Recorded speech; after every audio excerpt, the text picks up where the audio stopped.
Get ready for this, Stevie. A move that doesn't involve Julian Alvarez. Really? Pedro Neto looks like he is heading to Chelsea for 63 million euros. Gab is still with us, Frank as well. What should we do first, Gab? Pedro Neto, or what the heck are Chelsea doing and where they're getting all this money from? I'll get this. Look, we always talk about, incorrectly I think, about do these people have money? Do they not have money? Everybody has money. You can always find money. I mean, they're all owned by billionaires. The issue is, are you allowed to spend the money? Can you spend the money without consequences of falling foul of financial fair play, of profit and sustainability rules and whatnot? And where I'm looking at this, and of course there's a month ago, seems to me like Chelsea are going to need to balance their books big time. Now, that said, they have a very clear approach in terms of hoovering up young players. Obviously, Pedro Neto not so young, but some of the other guys that they've brought in or could be bringing in, like Omar Odion, are players who fit that bill, guys they signed before, of course. And the idea is simple. You bring these guys in when they're very young. That way you can pay them less money because they're on smaller contracts. Because they're on smaller contracts, if things don't work out, you can easily shift them. You amortize their wages over years, and then you keep turning a profit in terms of player trading. That's the main idea.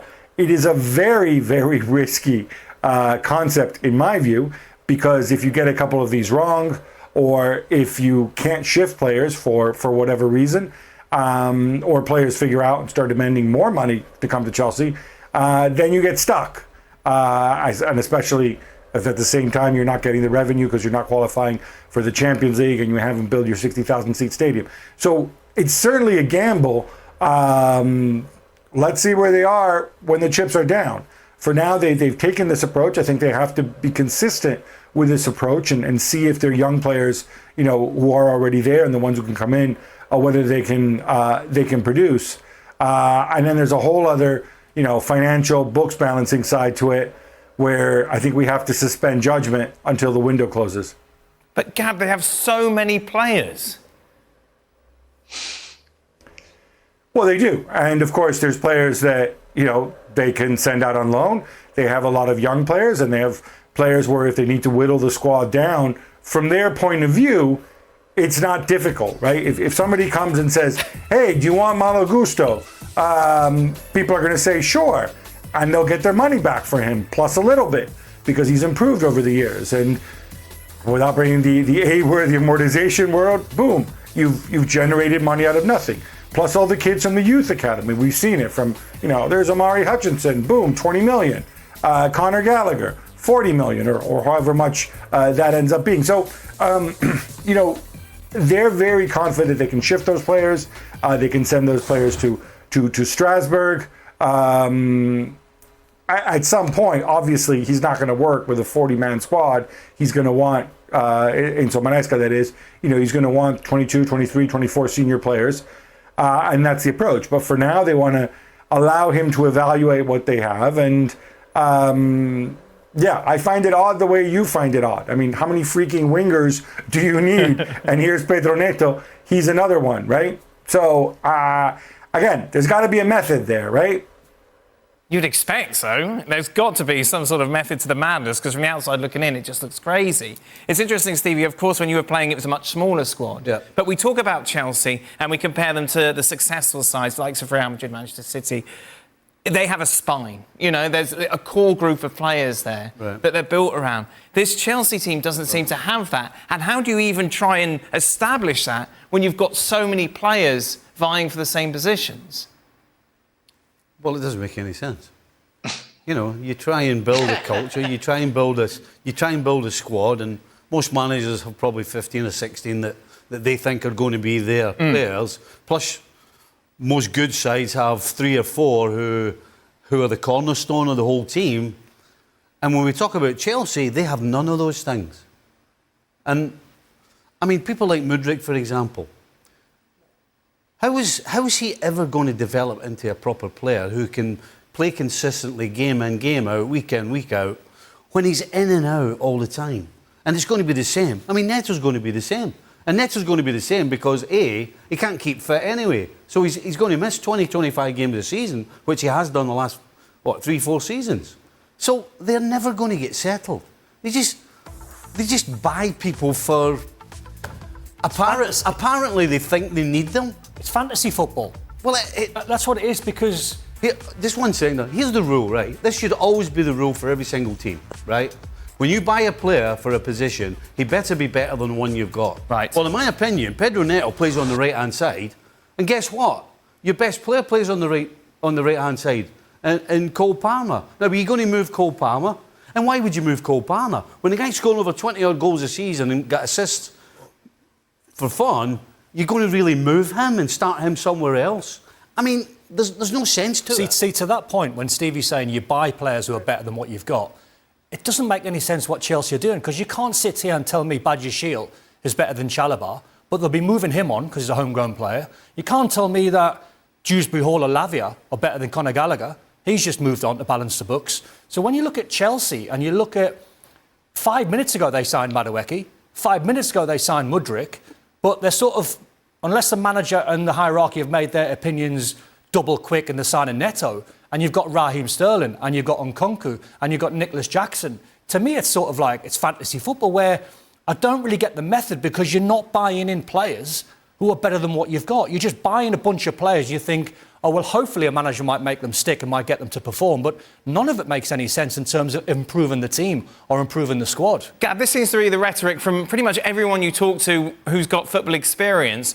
Where are those people within Chelsea with that same experience to put their hands up and say, wait a minute, maybe we should just not do this? Well, look, I mean, there's Paul Winstanley and Lawrence Stewart, who are essentially they're co-sporting directors. They have many years of experience in football, and they've been very successful. Winstanley at Brighton, Stewart at Monaco with the Red Bull organization. So they have people there who know what they're doing, who have been with the best of the best. The manager, too, Enzo Maresca, obviously didn't create this system. It predates him, but, you know, he was Pep Guardiola's assistant. He did get Leicester promoted last season. You know, he didn't fall out of the coconut tree, so to speak. So, look, I think obviously he's had to accept this approach. I think in terms of Neto, I think they see him as somebody who can play on either wing. He is left-footed. Maybe you don't necessarily want an inverted winger. Maybe you see Cole Palmer as a number 10. I think that would probably be a more logical position for him. Although, of course, you also have Nkunku, who really should be your number 10. So beats the heck out of me. Like I said, I think that they want to go out and they want to do things differently from the way other clubs have done it, right? They're trying to innovate. They're saying we can try to do the same as everybody else and do it better, but that's difficult. So let's try to do things differently. I personally think I don't see how this is going to work financially, but hey, prove me wrong. I mean, the transfer window's open for another 3 weeks now in August. Maybe somebody comes along and gives you 100 million for Sterling, and the same for Lukaku, and presto, you balance your books. Or maybe you can do a whole bunch of other swaps to balance the books. Maybe somebody will give you 50 million for Carney Chukwuemeka. I don't know.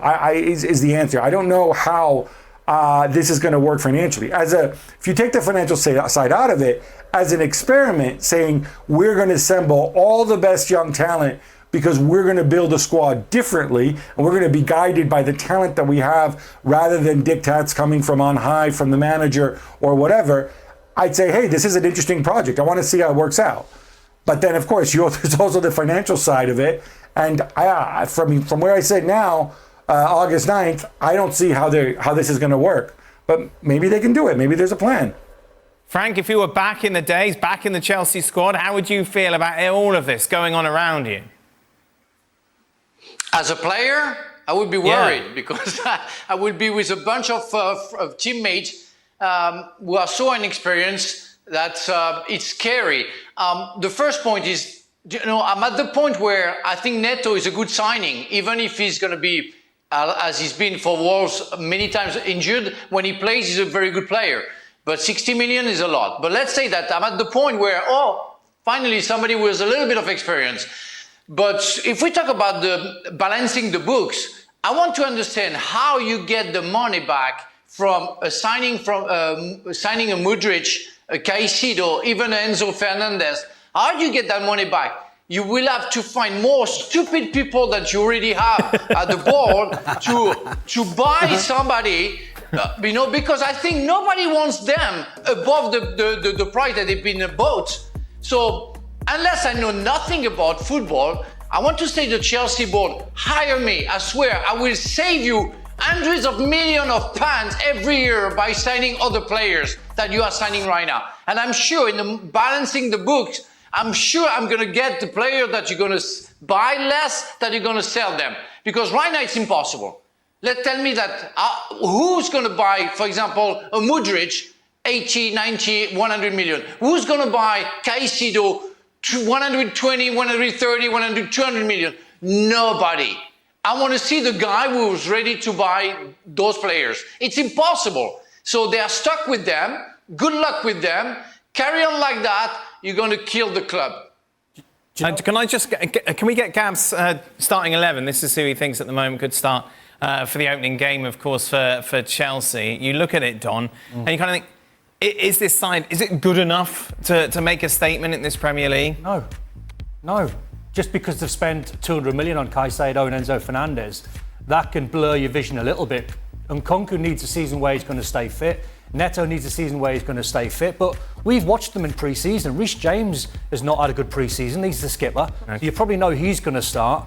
Cucurella, I would imagine, might start at left-back once he's fully fit. But I look at that team and I just think, where's the experience? Where's the $1 billion? Well, yeah, where's it gone? And the reason why, I said about fantasy football is Brentford put a bid in for Mykhailo Mudryk of about 25 million, 30 million about 2 seasons ago. Arsenal put a bid in at like 60 odd, and then Chelsea went, no, we'll give you like 85. And it's like, you don't really know what you're doing. It's like Todd Bowley's going out and spending all this money. And it's like, if you're spending all this money on like the Drogbas and the Frank Lampards and the John Terrys and the Ashley Coles and the Ballacks and all the superstar players, you go, I absolutely get it.